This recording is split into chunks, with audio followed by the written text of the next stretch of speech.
Hello student, good evening. Psychology study point में आप सभी का स्वागत है।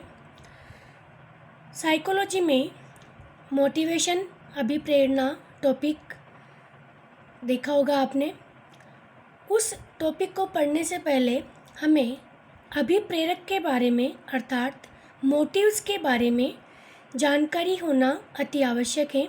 मैं अभिप्रेरणा से पहले आपके सामने अभिप्रेरक का विस्तारित रूप लेकर आई हूँ। मोटिव्स, अभिप्रेरक व्यक्ति को विशेष प्रकार की क्रियाओं या व्यवहार करने के लिए उत्तेजित करते हैं। अभिप्रेरक प्रत्यक्ष रूप से दृष्टिगत नहीं होता है, हम इसकी उपस्थिति का अनुमान करते हैं। अभिप्रेरक व्यवहार का परिणाम है। उदाहरणार्थ, विद्यार्थी परीक्षा में उत्तीर्ण होने के लिए परिश्रम करता है। यह किसी प्रेरक के अधीन है। अभिप्रेरक प्राणी को विशेष प्रकार के व्यवहार अथवा क्रिया को करने के लिए उत्तेजित करते हैं। इसके अंतर्गत आवश्यकता, अंतर्नोद तथा तनाव जैसे अनेक शब्द समाहित रहते हैं। मनोवैज्ञानिकों ने अर्जित लक्ष्यों को अभिप्रेरक माना है। लक्ष्य की इच्छा के कारण ही व्यक्ति अभिप्रेरित होता है। परिभाषाएं, डेफिनेशंस। नंबर 1 डेफिनेशन है ब्लेयर, जोन्स तथा सिम्पसन के अनुसार अभिप्रेरक हमारी आवश्यकताओं से उत्पन्न होने वाली वे शक्तियां हैं जो व्यवहार को दिशा तथा उद्देश्य प्रदान करती हैं। अर्थात हम किसी भी कार्य को करते हैं तो उस कार्य के पीछे किसी न किसी प्रकार का लक्ष्य हमारे मस्तिष्क में विद्यमान रहता है। कोई भी व्यक्ति बिना लक्ष्य के कोई भी कार्य नहीं करता है। जब व्यक्ति का लक्ष्य निश्चित होता है तो वह व्यक्ति उसी दिशा में कार्य करने लगता है। सेकंड डेफिनेशन मैकडूगल के अनुसार अभिप्रेरक व्यक्ति के अंदर वे शारीरिक तथा मनोवैज्ञानिक दशाएं हैं जो उसे किसी कार्य को निश्चित ढंग से करने के लिए प्रेरित करती हैं। नंबर 3 गेट्स एवं अन्य के अनुसार अभिप्रेरक प्राणी के भीतर की वे शारीरिक और मनोवैज्ञानिक दशाएं हैं जो उसे निश्चित विधियों के अनुसार कार्य करने के लिए प्रेरित करती हैं। अभिप्रेरकों के प्रकार, टाइप्स ऑफ मोटिव्स। अलग अलग मनोवैज्ञानिकों ने अलग अलग प्रकार के अभिप्रेरकों का निर्माण किया है। उन्होंने अपने तरीके से उनको विभाजित करने का प्रयास किया है। मास्लो ने 1 और 2 प्रकार के अभिप्रेरक बताए हैं। नंबर 1 में जन्मजात अभिप्रेरणा, इनबॉर्न और इननेट मोटिव्स। नंबर 2 अर्जित अभिप्रेरक, एक्वायर्ड मोटिव्स।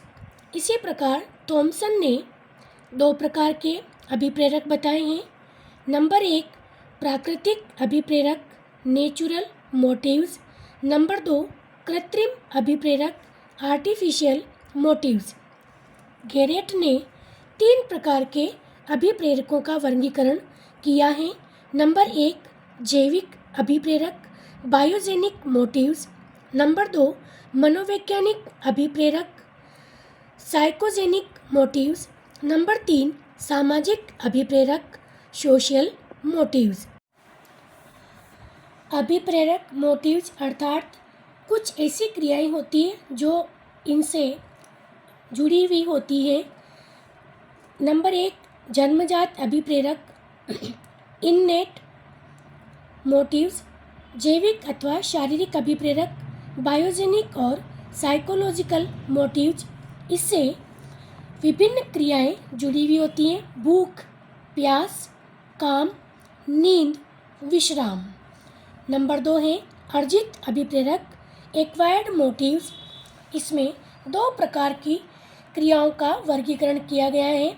व्यक्तिक अभिप्रेरक, सामाजिक अभिप्रेरक। Individual motives, social motives.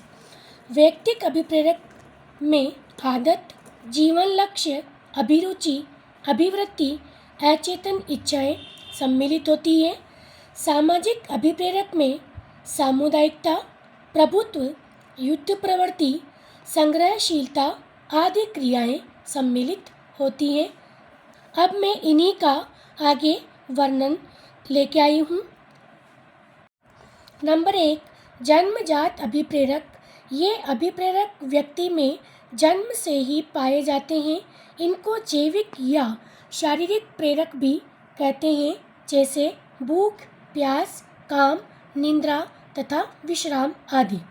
Number 2, अर्जित अभिप्रेरक।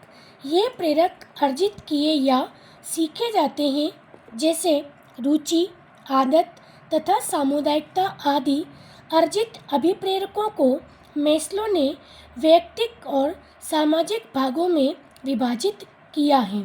नंबर 3, मनोवैज्ञानिक अभिप्रेरक।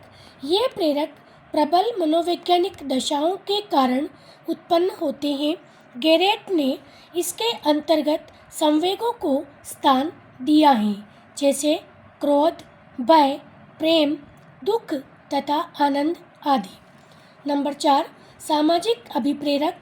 ये प्रेरक सामाजिक आदर्शों, स्थितियों तथा संबंधों आदि के कारण उत्पन्न होते हैं और व्यक्ति के व्यवहार पर बहुत प्रभाव डालते हैं, जैसे आत्मसुरक्षा, आत्म प्रदर्शन, जिज्ञासा तथा रचनात्मकता। नेक्स्ट 5th, स्वाभाविक अभिप्रेरक। ये प्रेरक व्यक्ति में स्वयं ही पाए जाते हैं, जैसे खेल, अनुकरण, सुझाव, प्रतिष्ठा तथा सुख प्राप्ति आदि। नंबर 6, कृत्रिम अभिप्रेरक।